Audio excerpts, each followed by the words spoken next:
Let's get spooky. This is our Station Boo, where we explore the dark and mysterious corners of the world of horror, and we know that you are dying to listen. And welcome to the Spooky and Kooky podcast of Earth Station Boo, where we talk all things horror. I am your host, Shannon. The ladies and I recorded separately on multiple occasions for this episode because this episode is all about conventions that we have gone to this year. Lysa went to a convention back in May, and Karen and I went to Dragon Con here recently. So there's going to be a couple of clips of different recordings. So please stay tuned. We're really excited to talk about these conventions where we got to talk about horror and experience cool stuff at these conventions. So stay tuned and hear all the fun stuff.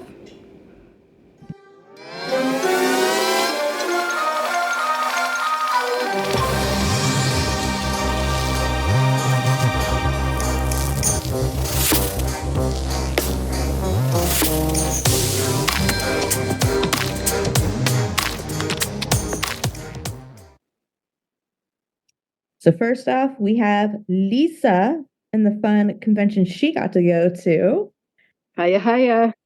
All right. So what was the convention that you went to? Where is it at? And when did it happen? So people can kind of keep an eye out for it. Okay. I went to Nightmares in Colorado. It was in Denver at the Hyatt. And I went there on May 11th, but it ran from May 10th to May 12th. Okay. Is that something that they have like all the time, or do they have like multiple? They have it all the time. They usually have one, from what I understand, they only have one in the spring every year. Okay, cool. Overall, what did you think? Did you have a good time?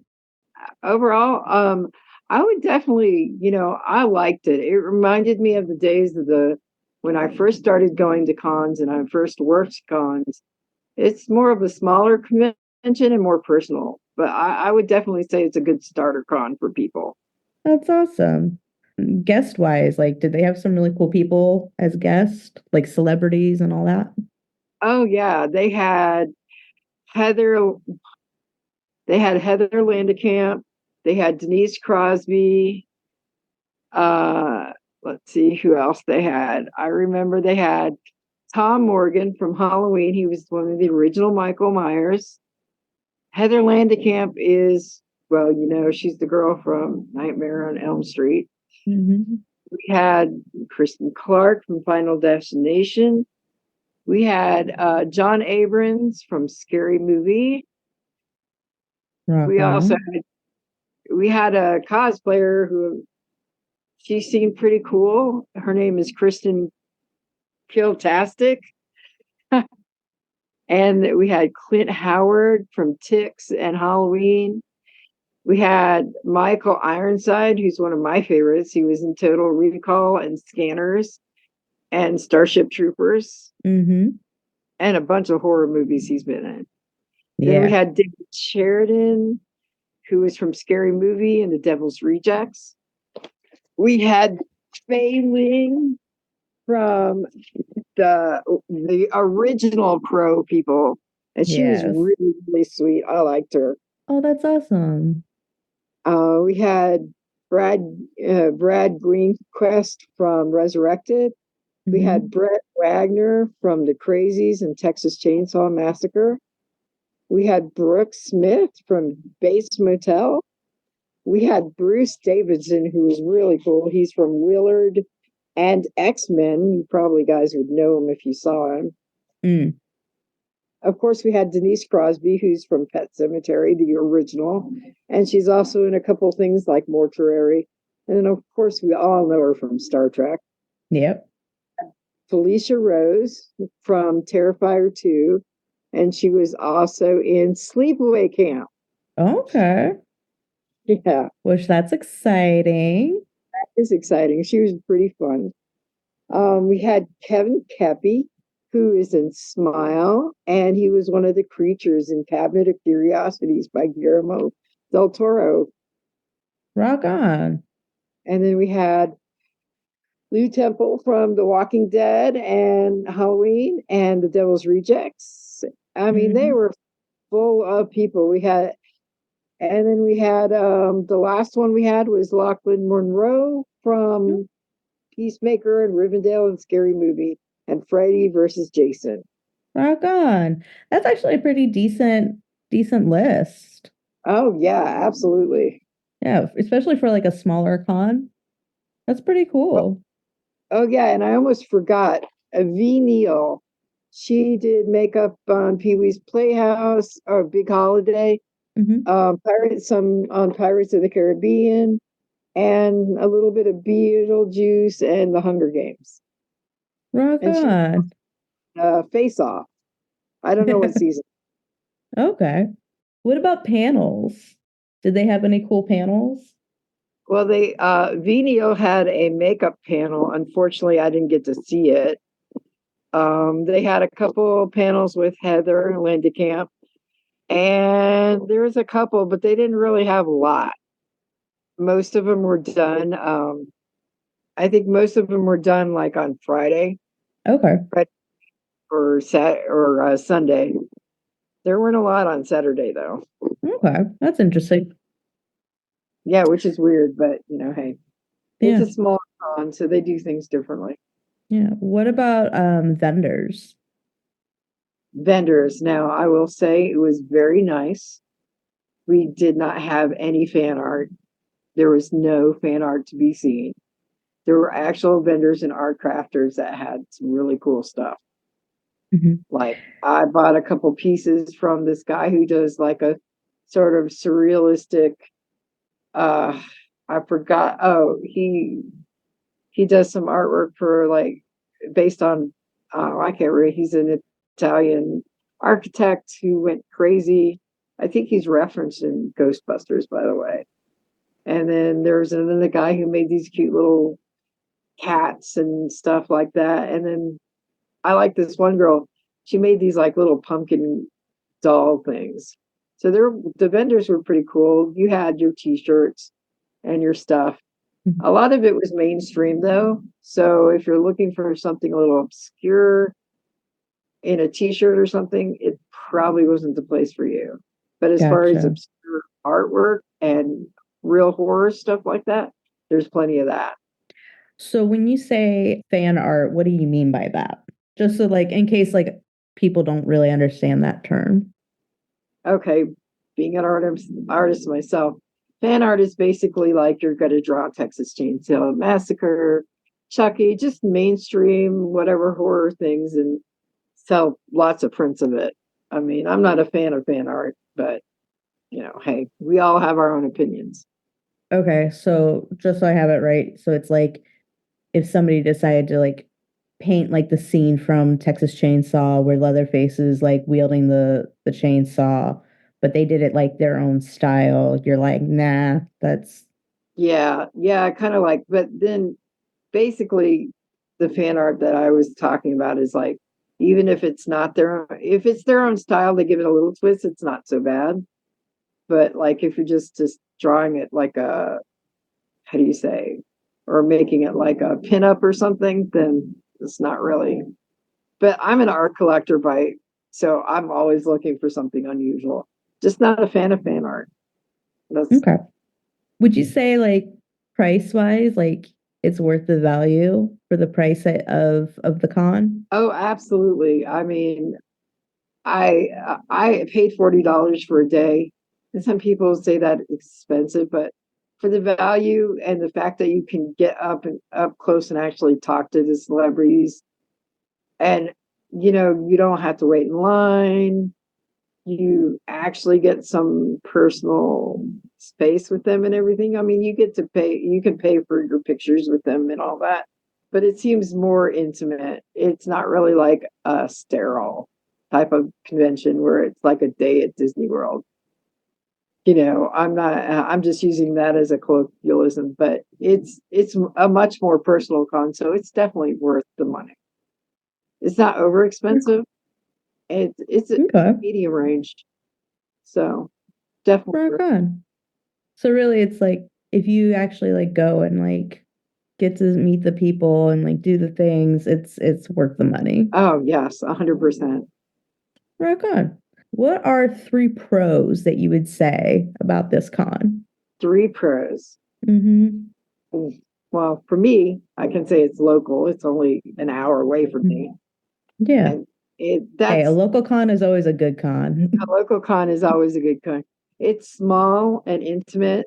Like I said, everybody's really friendly. There is no snottiness. I've That's good. experienced lots of snottiness at different cons, but it's just everybody's having fun. It's like I got to take pictures of people dressed up as Terrifier and all that, and they wanted to pose for me. It wasn't like, oh, you have to pay me $5 because I built this car. No, that's a pro. Everybody was having fun. It's intimate. It's moderate. It's not too expensive, and you can find things and make good contacts with people. So Rock on. that's more than 3, but That's cool. I really enjoyed this con. I'm definitely going to go back. That's awesome. What would you say are 3 cons, though, for this con? Things that they could have done just a little bit better. Okay. I love my celebrity friends, you guys, but you need to get okay. Now, Heather Landekamp, she had her little PayPal thing that you could swipe your card. Everybody else had Venmo or took cash. Unfortunately, nobody takes cash. It pays cash anymore. Really, that much. But I do understand why they did it, tax reasons. But Yeah. I think if they would have, I know they had they did have a cash machine, one of the ATMs, but that thing was charging like $5 to take your money out. Nobody wants to spend an extra $5 to get something. So maybe if they had organized it a little bit more for people to pay, or got handlers that help the celebrities get, like, if you wanted to take your card or whatever, to make it easier for the celebrities so that they can make some more money, that would have been great. Okay. So having a way for somebody to be able to slide a card versus paying cash or having to go through Venmo or something. Yeah. Okay. I think they could have had a few more panels, and I think the reason why I didn't get to see a lot of the panels is it wasn't really organized as well as it could be. I mean, they didn't really have an announcement on it. And I mean, they did, but it wasn't where you could see it. You had to actually go ask.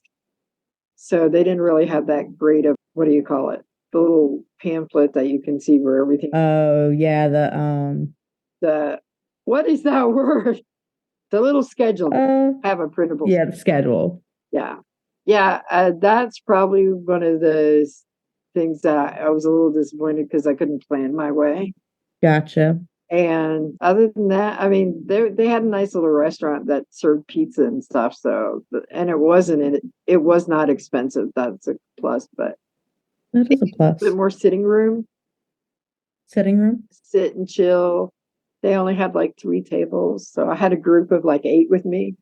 So we kind of had to steal people's chairs so we could all sit down and chill out. Gotcha.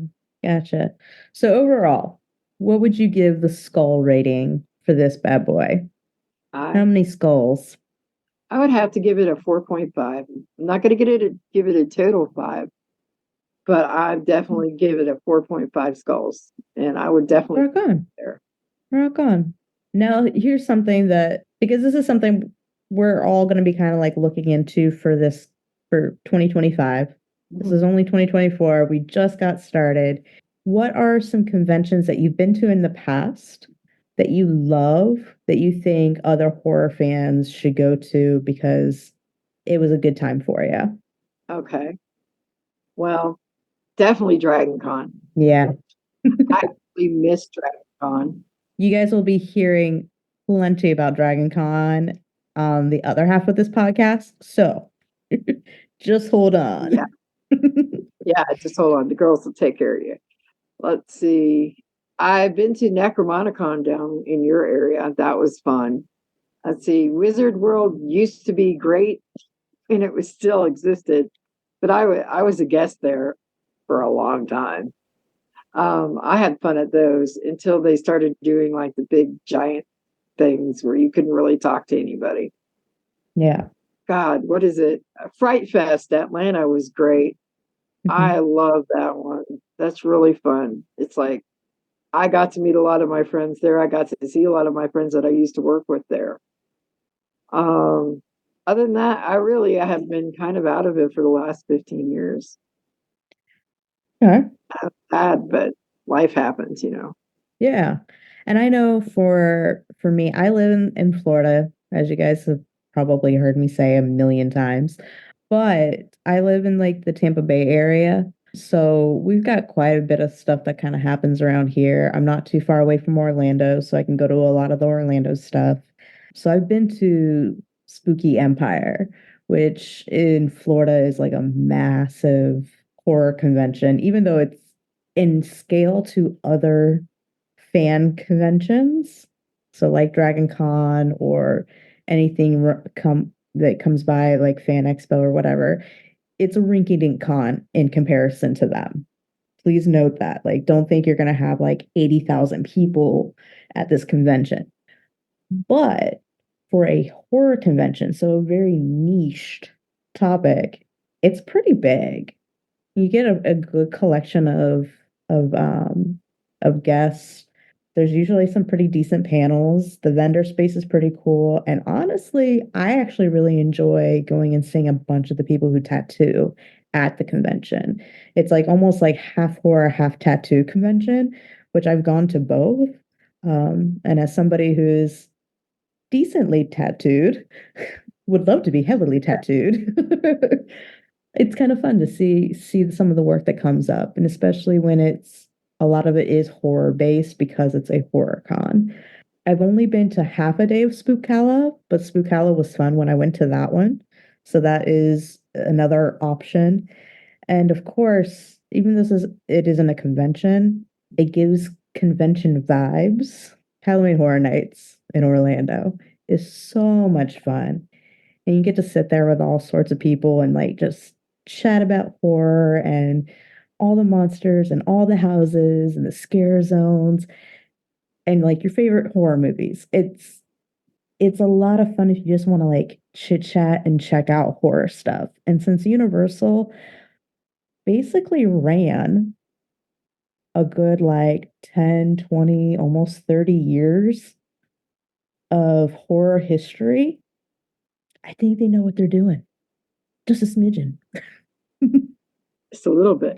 Oh, I almost forgot one convention that I definitely recommend for anybody who's in Tennessee is the Tattoo and Horror Convention. It's about mid-size and it is a good bang for your buck, and you can go see really cool artists that are tattooing, and then you get to meet really cool guests. So it's very friendly and I like them too. And there is a new con that is going on. It's called FrankenCon. I want to say it's in Knoxville. Oh, yeah, I've heard of that. Hang on. I have to look it up, guys. I'm sorry. I completely forgot to like look that one up. Knoxville, yeah. Yeah, it's in Knoxville, Tennessee, but it got started by Richard Uwell. He is a fellow Dragon Con attendee. And just so you all know, Dragon Con is how almost all of us are connected. Yeah. So if you haven't already heard about Dragon Con, you're gonna hear a whole lot more. But we love it. So all right. Well, thank you very much, Lisa. I appreciate you giving us the 411 on nightmares in Colorado. Absolutely. Hmm. And I see a couple more that are coming up that I might check out. Rock on. Which ones are they? We got one called the Colorado Festival of Horror, and it's on Friday the 13th Okay. in September, the 13th through the 15th. And then we got another one called Crypticon Convention in Denver, and it looks like it is. Oh, that was for last year. I do not know what it is for this year yet. Okay. No worries. When I find out, I'll let you guys know.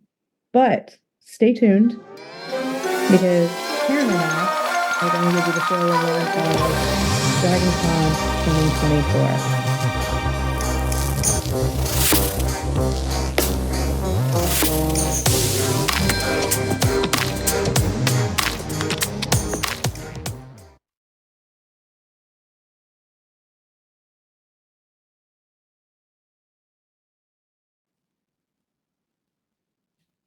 right, and now it is time for Karen and I to tell you guys all about Dragon Con.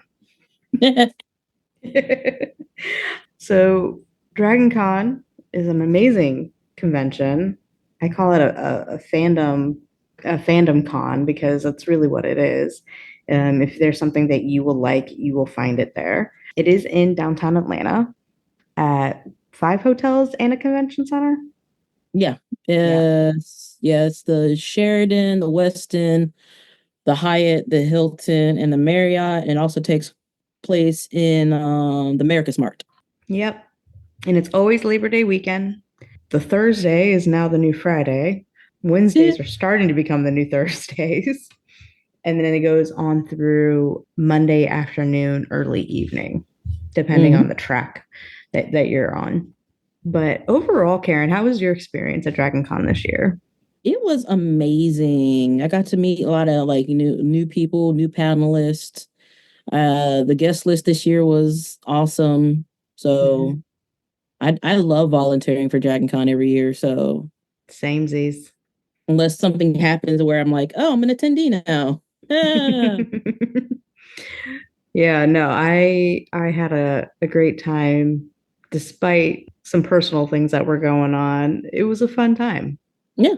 Love the people. To me, it's about coming back to the same people, the friends that you see once a year and you get to hang out with and be with that, just get you and get the con as a whole. I mean, and also like looking at the cosplay. So, oh yeah. I mean, Dragon Con's like a cosplay mecca. Like, if you want to see some good cosplay, you go to Dragon Con. Hey man, they did the ray gun cosplay. I was like, dang, right? I got this quick. Oh my god! They were even able to get a photo shoot, and which, for those who don't know, photo shoots are like near impossible to get, and if you do get one, unless you're like a known group, you only get 30 minutes, and it's like a strict 30 minutes.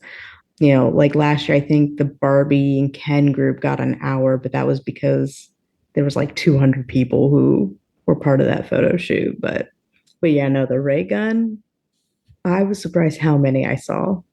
I was surprised. I was enjoying the videos of the breakdance competitions between them. So right. I mean, some of them could have gotten gold medals. Beyond all of that, Dragon Con also gets some really cool guests in. I know the horror track is actually sponsored by Netherworld, which Karen, do you want to tell our listeners a little bit about that? Okay, Netherworld is basically a haunted attraction here up in Atlanta. They're open actually throughout the year, their museum and their escape rooms. And during the haunt season, their haunted attractions are open. And you go through one big haunted house, and then you open up into like the courtyard with food and other stuff. And a lot of special effects artists work there. Some of them have done really great things with movies and stuff. So it's, if you get a chance, just come during the October scare season just to see like the house itself, because it's huge. I'm gonna have to come up one year. The fact they have people like on bungee cords to jump down and scare you and fly through the air. Oh, nice. That's awesome. We at Dragon Con, so obviously the horror track is sponsored by that, but the track also gets some pretty cool guests. So like this year there was what? Danny Trejo. And there was Mark Coulter from Evil. Yeah. There was Jared Padalecki from Supernatural with the urban fantasy track. And then there was Seth Green. Seth Green, yep. 3 of the Hobbits. Yep, 3 of the Hobbits. There was a lot. There was a bunch of the Baldur's Gate vocal artists there. Oh yeah, the line for that was very long. I was like, what is so long? What is going on here? Just walking up and there's like lining up all the way up to like the second, third floor. I was like, okay. Oh yeah. There was a few panels that got like complete, or like Nathan Fillion and Alan Tudyk. Oh yeah, Okay, you guys will know Alan from what is it? Resident Evil, or not Resident Evil, Resident Alien. He was Yes, also in Resident. Firefly. But what was Um, the horror movie he was in? Dale and Tucker and Tucker? Dale and Tucker versus Evil. Yeah. I'm like, I can see the poster. I can see them in their cute little overalls, but I could not think of the name of the movie. And then he did Alan did a lot of voice acting, a lot of Mm-hmm. animals. I'm Yeah. like, you have a Juilliard degree. Oh well, at least you're making money. Yep. Pete the Pirate Man. He knows how to make a buck. Yep. But he will forever always be my one of my favorite Firefly guys. But yeah, there was a ton of really great guests. And then the panels I thought this year were actually really good. There was quite a few really good knockout panels. Oh yeah. They did the 50th anniversary of Chainsaw Massacre, the 40th anniversary of Nightmare on Elm Street. You had the Goth Dad. Mm-hmm. There was Voltaire panel. That was a Yeah, lot of the bat. panels. Yeah, the bat one. Which ones were you on, Karen? Because I know you were on a bunch of panels. Let's see. For horror track, I was on the Jinji Ito panel. How did that go? Oh, that was amazing. Like, I still don't like one of his stories. Like, me and the girl got in a discussion about it. I was like, I don't care for this story. She's like, but you have to. It's about obsession. Yeah, but I'm not obsessing over her like everybody else. Like, if she walks in this room, you'll be obsessed with her. No, I won't, because I don't care about her. And it's the story told me. But Yeah. I was like, I don't care about her. So so me and her had a little rib going on. Then I was on the 2 anniversary track. How were those? How were the panels? Oh, those were good panels. I enjoyed the panels. The panelists were great. We had a lot of good questions from the audience. Mm-hmm. Yeah, I would definitely do another anniversary if Derek asked me to do another anniversary. And for the urban fantasy, I was on the Ghostbusters panel. How was that? We had a good decent amount of people there. I enjoyed that one. It was a good one. Yeah, I didn't much care for number 4. I don't care. I know it's supposed to be nostalgic, going back to nostalgia, but it didn't really resonate with me. And then I was on what is lit RPG. Yeah, that was a That was a good good. panel. Yeah, like I didn't really get to ask like that many questions because people had their own questions. I was like, you know what? I'm just here to look good. So those are the panels I enjoyed. Yeah, the lit RPG one. That one you had some great panelists on there. They had some really great answers. Yeah, and then we also had panelists in the we had some dudes in the audience that could have been panelists. I'm like, why aren't you up here? Right? But yeah. I know that I was only supposed to be on 4 panels, and then I ended up being on 5 panels. Hey, it happens. It does. It does. The first panel was on Friday, and we talked about the Grand Guignol, which is a French theater that was kind of like the birth of like what we know as body horror today. They called it naturalist horror back then, for the theater side of it, but it also played with comedy. So it does like this like back and forth between you have this like grotesque show of like this woman getting disemboweled, and then the next show is a comedy show, and then you have a following little skit after that that's another horror skit, and so it gave you this like whiplash, hot and cold kind of thing. So that conversation was actually pretty cool. I was actually on that panel with some pretty fun folks and a few that actually are theater teachers, and so I thought that was kind of interesting. That is interesting. I'm like, oh, check that out. Like, we actually have like a theater teacher up here getting to talk about it. And then I had the Addams Family versus the Munsters panel, which that one was kind of fun. Addams Family. Adams won, kind of hands down. A lot of people kind of debated. They're like, oh, like one guy really was kind of like trying to like vote for the Munsters. And he's like, well, you have to think about it. The Munsters actually were like blue collar workers, and like they didn't like have a whole lot of money, and they were the average person who just looked kooky, you know. But then you have like the Addams family, they come from like, you know, endless wealth, and they're super rich and like all this stuff. And I'm like, The thing I like about the Addams family is because they're more a cohesive family. And then you have, you know, the Munsters that's made up of a vampire, a werewolf, and a Frankenstein monster. Yeah. You're like, how did y'all make a werewolf baby? Yeah. Yeah. And then you have Marilyn. And then there's the cousin, Marilyn. And you're like, yeah, where'd you come from? Well, my biggest argument on why I think I prefer Addams over Munster is how they treated other people. So you had the Munsters who constantly tore Marilyn down and be like, it's okay that, you know, you're not the prettiest. It's okay. Like, she had self-esteem issues, yet she was a gorgeous model. Yeah, she was a gorgeous young looking woman. Like, for that time frame, she could have been on the cover of any magazine, but yet she was treated like she was the Not the ugliest prettiest. person in the family. But then if you go and you look at the Addams, you have somebody who was the ugliest person in the family, and all they did was like, you're so handsome. Those girls, they can't handle you, Uncle Fester. You're just a handsome man. Like, they built each other up. I want to be part of a family that does that. And if you're not a part of the family, they'll still build you up. I mean, even if you weren't part of that family, they'll still like build you up. They're like be behind you. Yeah, do your thing. Oh yeah, they cheered for everybody. Yeah, they constantly cheered for everybody. They wanted to do right by everybody. The Munsters were not necessarily. They were a little on the selfish side. They were a little less so. Yeah. Now, doesn't mean I don't enjoy the show. I really do. But I'm just left with questions on how y'all get like a werewolf baby. But the consensus of the thing was the Addams, it just had more to it, more sustenance, and that's the reason why it has continued on years, decades down the road versus the Munsters, which can barely get revived. Even Rob Zombie failed to bring that back to life. And then my next panel was What We Do in the Shadows. That had to be a fun panel. That had been fun. That was a fun panel. We had a lot of fun chit-chatting about the show. We had some pretty cool, like, deep questions, but overall, we just laughed at their antics. And if you guys have not watched that show, please do, and also go watch the movie that it's actually based off of, and watch the spin-off television series that came from the movie.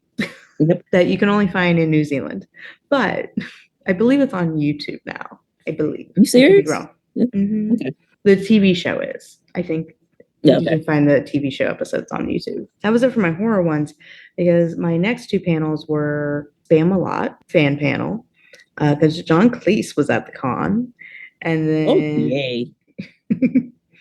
And then the panel that you and I were both on, which was what is urban fantasy reading and watching. Oh yeah. Which actually I thought that was a really fun panel. Thought that one was really cool. I was surprised we had people in the audience. I was like, right? It's Monday, y'all should be like packing up and going home. But no, we had people just wanted to hear what we were listening to and, you know, reading and whatnot. Yep, 2:30 on a Monday, and we had what? About like 15 people? 15 people, yeah. Yeah, about 15 people, 2:30 on a Monday con, which basically that's like a con, like that's a time when like nobody's left at the con. Like people all checked out, everybody's leaving. The people who are still there are usually the people who have a flight the next morning and or are volunteers. Just, you know, want to like, you know, just to see what AfriCon looks like. And you know, that's the point where you get your late night shopping, your late shopping, because you know the vendors market's now not full. Yeah, actually, speaking of the vendor market, how was it? I actually never got to make it there. It was chaotic, but organized chaos. I try to go there once a year to get something for my nieces or something for myself. I mean, I did. I got me a little dragon. I did a dragon. And then I found these. It's a very cute dragon. Yes, I found these dice that I wanted to get, but I couldn't go back there to get it. They're they have like dragon eyes inside of them, so when you shake it, the eyes move. I heard about that. I heard some people in an elevator talking about those. Yeah, so I was like, I want those. And Do you I know was like, who made them? no, I didn't get a card, but I found some on Etsy. So I was like, I get it from Etsy then. And then Hopefully she it's the also, same person. I'm hoping it's the same person too, because she was very delightful. And she had the galaxy dice that it has like glitter on inside of it, and you shake it and the glitter goes everywhere too. And I was like, I want these dice. It's like I have to come back. And that was like the only place I was able to find it at. But I wasn't able to go back there on Monday because I was so tired. Yeah, I believe that. I usually love going up to like the art levels at the vendors hall and getting pieces of art. There was a guy who used to go all the time, Danny Haas, and I loved going to see him there. But the past few years, I just have not been able to like. One, I don't want to stand in that line. No. And then two, by the time like I do have time to stand in that line and go in, I just don't have the bandwidth to do it. No, because you're like, I don't want people touching me. Don't touch me. At some point, you're like, it's so crowded. You're like, ugh, don't want to do this. Yeah, the vendor hall can get pretty crowded. What day did you go? I think it was like on a Friday. You went on Friday? Yeah, it was on Friday. Was it actually pretty packed? It was. Okay. It was. Because I know recently in past, it's been like a massive long line to get in, and then you go in, and then there's like crickets. There's like nobody in there for some reason. Oh no, there was like the line, was getting moved in. Okay. It's just making sure people get out so you won't get like the fire, code. Yeah. Yeah, the fire marshal loves the vendor hall. Overall, personally, because right now the ticket is $100 for the con. Yeah, your pre-reg. I think it goes up to what, 280? Or I'm sorry, 180? Yeah. Yeah, I think it goes up to 180 like the weekend of the con for all 5 days. Honestly, this is probably one of the best cons to get like your bang for your buck. Oh yeah. I mean, you have to think about the different panels you could go to. It's like over 100 something panels or something like that. Or tracks. You have like, your American media. Oh, I had a list right here. Yeah, I mean, you have so many tracks alone. And then you have the con is basically 24/7. Like you have stuff that starts at like 5 a.m., like Star Trek Running Club and Marvel Hero Yoga and so you have like over 20 different tracks. And within those tracks, you have the own panels. Mm-hmm. And this is bang for your buck, man. Yeah. $200 for a 5-day weekend. I mean, even the gamer track, well, they've changed it. They do close at 2:30 now, but they used to be 24/7, where you could be in that track playing games at all hours. They've now changed it. I think 2:30 is when they close, and they open back up at like 8 a.m., 5 a.m. They open up early, but there's parties that go on until like. Then there's the Walk of Fame. Yeah, the Walk of Fame, where you get to meet all the cool guests, photo op opportunities. The parade is always so much fun. I got to do the parade this year. I was dressed as Lydia Dietz from the musical Beetlejuice, and that was fun. I was inside the building watching the parade. I was like, I'm not going out there where it's hot. Let's stand right here and watch. Did you get to see me? No, actually, I didn't get to see you. I saw part of it, and I was like, I need to go to my panel. And then I tried for the first time one of those like little electric bikes. Oh yeah. It was fun, but I'm not gonna pay like $10 to go to point A to point B. I might as well bring my own bike at that point. Oh yeah, definitely.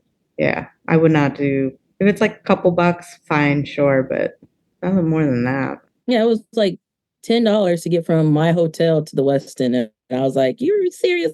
I'll bring my own bike. Yeah, my own electric bike. Yeah. So, what are 3 pros that you would say that Dragon Con has? Let's see. It has great parties. Open casket was a blast. The panels are amazing, and there's always something for somebody. And the guests are always, nice. Like, some of the celebrities and the authors. Yeah, they're nice. Yeah, I agree with you on that. Something I don't know if other cons do this, but with Dragon Con, you actually have to apply to be a guest. Like, just because you're Nathan Fillion does not mean you get to go to the con. You have to apply to be able to go to the con. And they can revoke your invitation at any point in time, which they've done that to a few different people. And they're like, no, you did not behave well here at the con, so deuces. So I think that's cool that they actually protect the fans and everything. I would say another pro. I have to agree with you. Like there is literally something for everybody. I mean, if you like ghost hunting, there is a track for that. If you like, writers, there's a track for that. Digital media, there's a track for that. So there's like, and if there's like nothing that's for you, you could find something that's kind of related to what you like. Yeah, if you go to like the Dragon Con's unofficial Facebook group, there's people who are posting stuff that are happening all the time. Like if you like theater, there is not a theater track. However, the theater lovers group for Dragon Con had 20 something tracks, but they went through and they like teamed up with all sorts of other tracks to be able to have panels. Like I know they had a panel with Urban Fantasy where they talked about haunted theaters and all that. And they had a couple of really cool panelists, one of which actually does ghost tours in New York City. I love her. Right? She's amazing. She got an email from me. I love her. I love her books. And then honestly, just the fellow attendees. They're just some amazing people who come to the con, and I wouldn't put it any other way. Like I just love the people who I've met through Dragon Con. I mean, you make lasting friendships. Oh yeah. Even with this like some of the panelists, like even if you don't talk to them throughout the year, they still remember you because we're family. Yep, exactly. I mean, that's how I met Mike, was Dragon Con. I met him sitting outside of a panel that I wanted to go to, and him and I started chit-chatting, and the next thing I know, it's been almost 10 years that I've known the guy. That's just how it goes. I mean, there's like, times I miss some of my authors because they don't come like every year. And I'm like, I miss my people. But you have to like switch out authors every once in a while to keep it new and fresh. Yeah, like I didn't get to see my Waldos of Atlanta this year. Oh yeah. Because I didn't get to go to as many of the parties as I like to go to.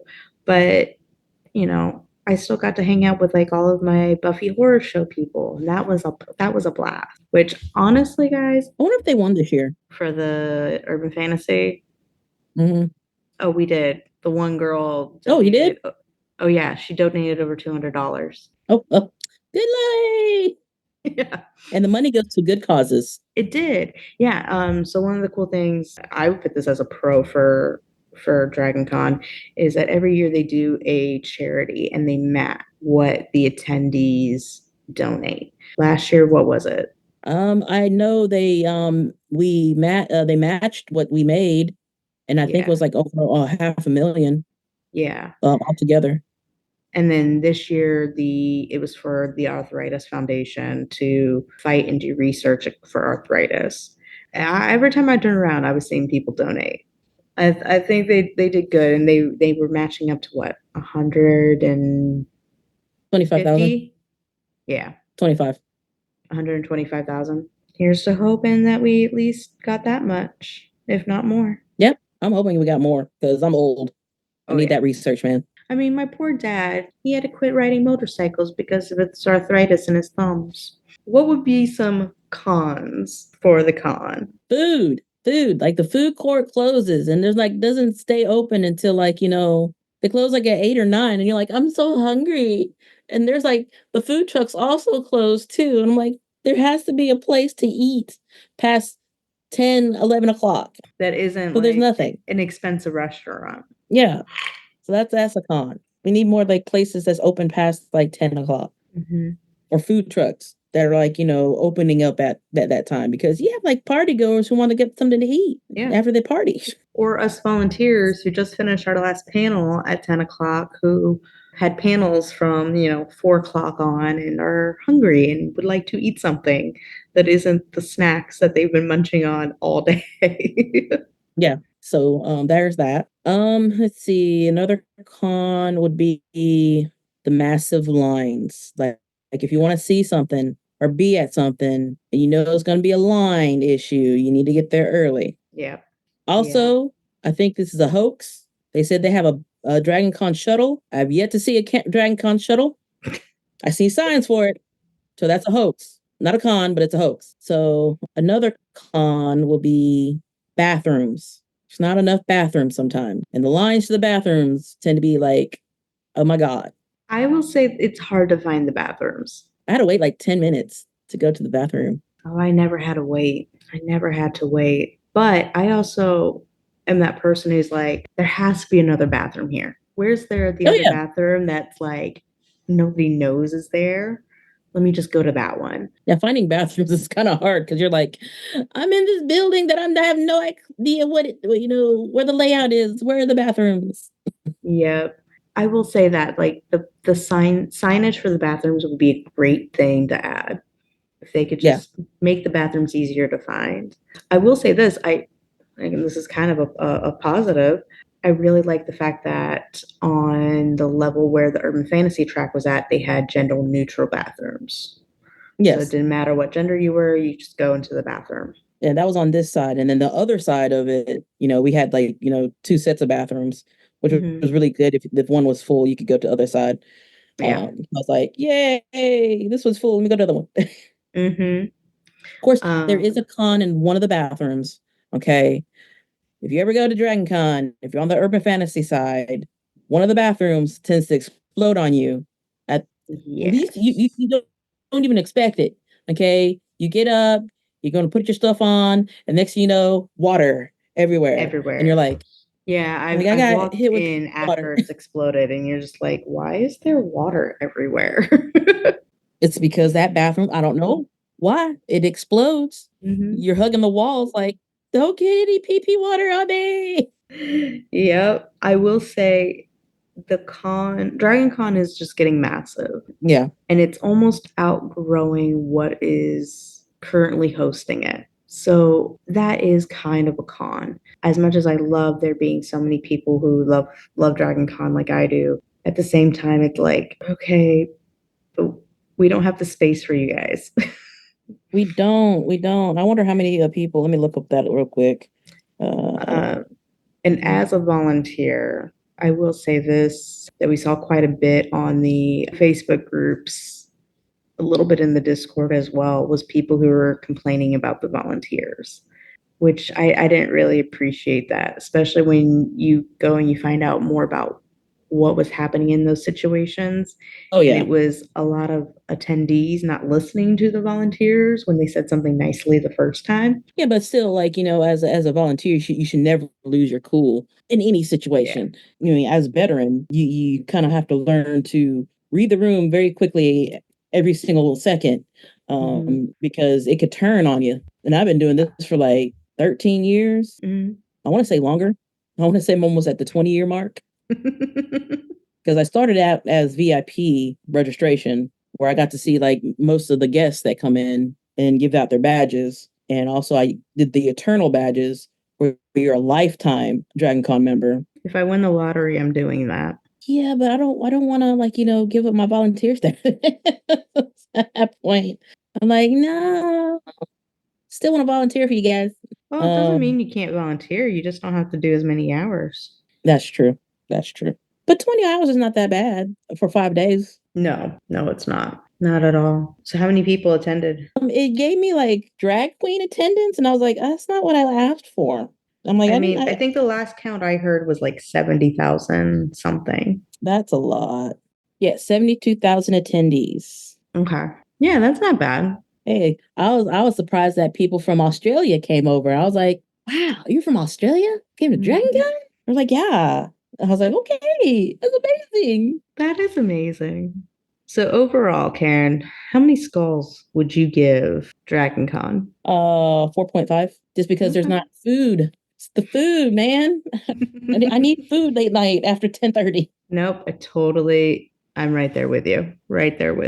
I would give it a 4.5 because the few little things that I'm like annoyed with, I would say, are enough to like not make it a 5, but it's definitely up there. It's a high ranking con for me. What are some other conventions that you've been to, Karen, or even fests and stuff like that you think other horror fans would love to go to? We do have like that Monster Con thing that comes to Atlanta, or is that the Walking Dead thing? I haven't been to many cons because, well, one, Dragon Con's my vacation that I do, but other horror conventions that's probably good to go to. I know there's like a haunt fest in North Carolina that looks pretty decent that I want to go to. We do have Days of the Dead that come to Atlanta, so I probably want to go to that one when it comes back to Atlanta. It was something that was supposed to happen this weekend.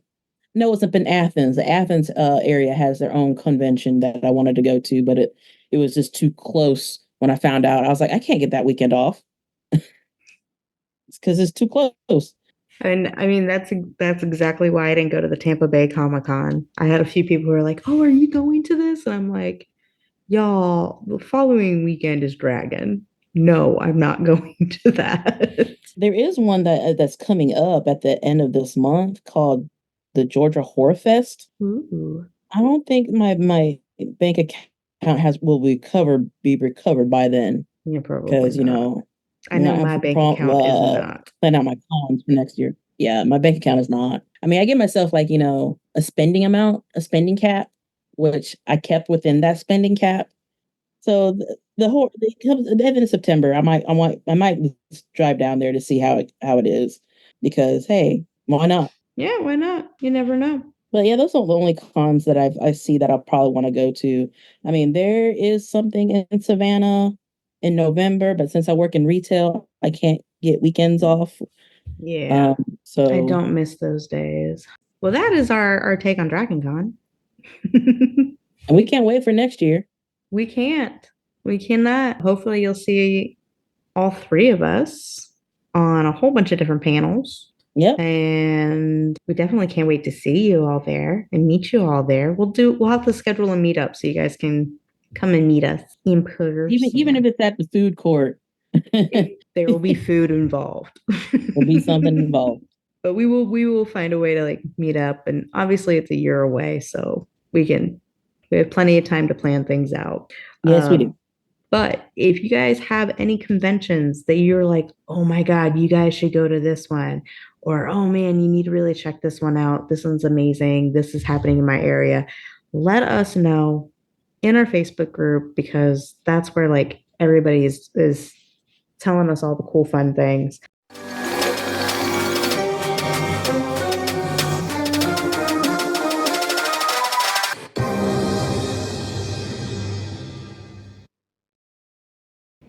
All right, and that was our episode on the conventions that we went to this year, 2024 conventions with the Earth Station Boo haunted hosts. Now, you can find all of our social media in our link tree, which should be on any and all of our social media, as well as any of our profiles on any of the streaming platforms that we are on. We are on Instagram, TikTok, X, Threads. We are also have an amazing Facebook group, which we always talk about, and we would love to see you guys in there. We can be found on all the different platforms like Apple, Google, Spotify, and we are on YouTube. So please make sure you guys go like, subscribe, rate us, share the podcast with all your friends and family who love horror. We really do appreciate you, the listener. We can't say it enough how much it means to us that there are people who are listening to this show. So thank you so very much, and stay spooky, our lovely little ghouls. And this has been the Spooky and Kooky podcast of Earth Station Boo.